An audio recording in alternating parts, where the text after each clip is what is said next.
अस्सलाम वालेकुम। आज हम बात करेंगे कि पाकिस्तानी बच्चे की सोच में और एक अमरीकी बच्चे की सोच में क्या फ़र्क है। तो आम तौर पे हम अपने बच्चों से पूछते हैं जब कि बेटा आप क्या बनोगे, तो हमें कुछ मखसूस 2-3 जवाब मिलते हैं कि मैं डॉक्टर बनूँगा, मैं इंजीनियर बनूँगा या मैं सीएसएस ऑफ़िसर बनूँगा। और जब उनसे पूछा जाए कि आप बेटा क्यों बनना चाहते हैं, आप डॉक्टर, इंजीनियर या सीएसएस ऑफ़िसर, तो उसका उनके पास जवाब नहीं होता है। वो क्यों जवाब नहीं होता? क्योंकि हमारे पेरेंट ने या हमारी सोसाइटी ने उनको सिखाया होता है कि आपने डॉक्टर बनना है, इंजीनियर बनना है और सीएसएस ऑफिसर बनना है। क्यों बनना है? क्योंकि वो फलां का बेटा डॉक्टर बन गया, तुम्हारे मामू का बेटा डॉक्टर बन गया, पेरेंट्स क्या कहेंगे? तुम्हारे चाचू का बेटा देखो वो इंजीनियर बन गया, तुमने भी इंजीनियर बनना है। मकसद कोई भी नहीं।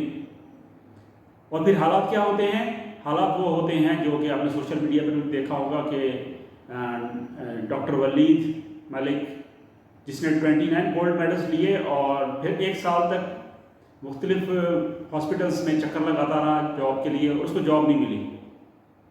डॉक्टर तो वो बन गया, एमबीबीएस उसने कर लिया, मेडल्स भी मिल गए उसको, लेकिन अब अल्टीमेट एम उसका क्या था? मैंने जॉब लेनी है। उसके अलावा उसका कोई एम था ही नहीं। तो अब वो जॉब मिल नहीं रही और अब वो परेशान है और अब सोच रहा है कि मैं कोई और अपने अर्निंग का कोई और मेथड में निकालूं, कोई ऑनलाइन अर्निंग की तरफ जाने का सोच रहा है। तो हमने सिर्फ बच्चों को सिर्फ इतनी सी सोच दी है कि तुमने डॉक्टर बनना है, इंजीनियर बनना है या सीएसएस ऑफिसर बनना है। और क्यों बनना है? वो सिर्फ किसी को फॉलो कर लेंगे, हमने इसको फॉलो किया, इसको फॉलो किया और वो बन गए। और उसके बाद अल्टीमेट एम क्या है हमारा? हमें जॉब चाहिए और जॉब्स जो यहाँ पर अवेलेबल नहीं है और फिर हमारे बच्चे जो है वो परेशान होते हैं, दर दर के धक्के खाते हैं।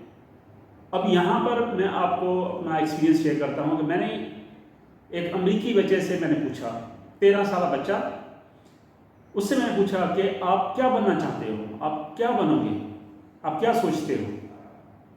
उसका जो जवाब था वो बहुत ही शॉकिंग था। उसका जवाब ये था कि मैं कुछ ऐसा करना चाहता हूँ जो लोगों की लिए मैं वैल्यू ऐड करूँ, उनकी कोई प्रॉब्लम सॉल्व करूँ और उससे मैं पैसा भी कमाऊँ। मेरे लिए बहुत शॉकिंग था ये जवाब और डेफिनेटली आपके लिए भी शॉकिंग होगा और आप कहेंगे ये किस तरह का जवाब है? यही वो जवाब है जो आज अमेरिका पूरी दुनिया पर राज कर रहा है। यही वो जवाब है जिसकी वजह से वहाँ पर इनोवेशंस होती हैं। हम उनकी प्रोडक्ट्स को, हम उनके ब्रांड्स को बड़े फ़ख्र के साथ हम अडॉप्ट करते हैं और उनको बड़े बड़े फ़ख्र के साथ हम परचेज़ करते हैं। क्यों? यही सोच है कि वो वैल्यू ऐड करते हैं, वो लोगों की प्रॉब्लम्स देखते हैं, ये प्रॉब्लम्स हैं, अब इस प्रॉब्लम का ये सॉल्यूशन हम निकालते हैं, यानी कि इनोवेशन करते हैं। जबकि हमारे पास यहाँ पर हमारी सोसाइटी में, हमारे एजुकेशन सिस्टम में, हमारे ओवरऑल ना तो गवर्नमेंट का ही कोई जो है वो ऐसा प्लान है कि हम बच्चों में वो चीज़ डेवलप करें, कुछ रिसर्च सेंटर्स हों, कुछ भी नहीं है। यूनिवर्सिटीज़ लेवल पे nothing, zero, research level zero, कोई रिसर्च सेंटर्स नहीं है, कोई रिसर्च के लिए हमारे पास बजट नहीं है। हमारे पास बजट किसके लिए है? लोगों को लाइंस में लगाने के लिए, उनको 10-10 हज़ार देने के लिए, उसके लिए बजट है।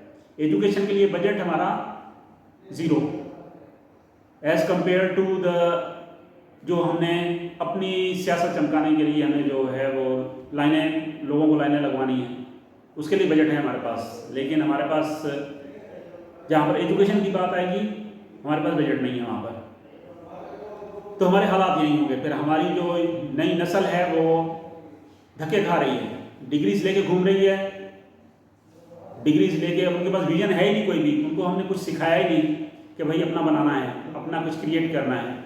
तो वो जॉब्स के लिए बैठे देख रहे हैं कि गवर्नमेंट हमें जॉब्स दे। गवर्नमेंट कहाँ से जॉब्स लेके आएगी? नहीं ला सकती, सबको पूरा नहीं कर सकती। तो हमें मेन जो है वो सोचना होगा हमें कि हमने क्या इसी तरीके से चलना है। अगर इस तरीके से चलना है तो फिर हमारा दी एंड होने वाला है। क्योंकि अगर हमने रिसर्च इनोवेशन पे नहीं गए तो आज जो हालात, जिस हालात जो हमारे आज हैं, आने वाले हालात इससे बुरे होने वाले हैं। तो मेरी तमाम स्टेक होल्डर से एजुकेशन में, सोसाइटी में, पेरेंट्स से सबसे रिक्वेस्ट है कि प्लीज़ अपने बच्चों की सोच में चेंज लाएं। सिर्फ और सिर्फ उनको इस हद तक बाउंड ना कर दें कि आपने डॉक्टर इंजीनियर बनना है, वो भी किसी को फॉलो करके। उनको एक सोच दें कि आपने कुछ ऐसा करना है जो लोगों को वैल्यू दे, कुछ अपना इनोवेट करना है, उसके लिए सोचें। हमारा जो एजुकेशन सिस्टम है उसको रेवोल्यूशनाइज करना होगा, वहाँ पर ऐसी सोच लानी होगी, और ये रातों रात नहीं आएगी। इसके लिए कोशिश करनी होगी। हम कोशिश करेंगे तो इंशाल्लाह कुछ सालों में हम इसमें चेंज ला सकते हैं।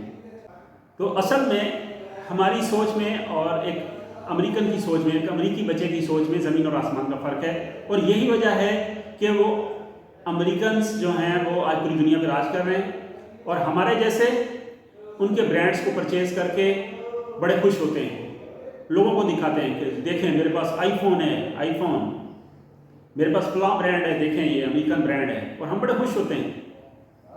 कभी हमने नहीं ये सोचा कि हम क्यों नहीं ऐसा कर सकते। क्या हम कोई जो है वो अलग से कोई मखलूक है, या वो कोई अलग से कोई मखलूक है? हम क्यों नहीं ऐसा कर सकते? सिर्फ और सिर्फ हमारी सोच का फ़र्क है। हम अपनी एजुकेशन को रेवोल्यूशनाइज करना होगा, वहाँ पर लेटेस्ट ट्रेंड्स जो हैं उनको फॉलो करना होगा, तभी हमारे यहाँ पर सोसाइटी में कुछ चेंज आएगा, हमारी सोच में कुछ चेंज आएगा। आई होप कि मेरी बात आपको समझ आई होगी। अस्सलाम वालेकुम।